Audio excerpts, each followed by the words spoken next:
figurine en bronze qui est en même temps aussi une amulette puisqu'elle possède une bélière au niveau de la zone arrière de la tête, date de la basse époque, 7e siècle, 4e siècle avant Jésus-Christ, et représente un Horus harponneur.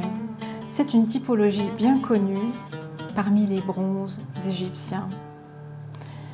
Celui-ci est tout à fait remarquable dans la mesure où, dans sa main gauche, il tient un cordage qui est encore préservé, un cordage ici évidemment stylisé en bronze qui maintient un petit hippopotame, symbole du mal et des forces hostiles représentées par le dieu Seth.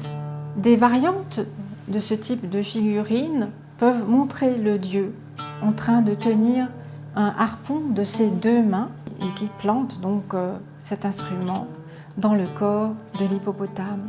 L'hippopotame est quant à lui figuré à une échelle très réduite, bien plus petite que celle du dieu. Pourquoi ? Eh bien parce que cette représentation est celle du mal et elle est consubstantielle à une forme de réalité selon les principes de l'art égyptien.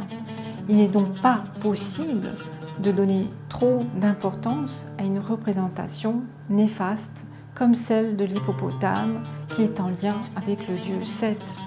Cette figurine rappelle aussi que dans les temples de la basse époque, les prêtres pratiquaient de nombreux rites destinés à protéger l'Égypte lors des orages notamment et du mal en général en utilisant ce type de figurine ou en s'appuyant sur des reliefs et surtout des formules destinées à conjurer Seth et le mal en général.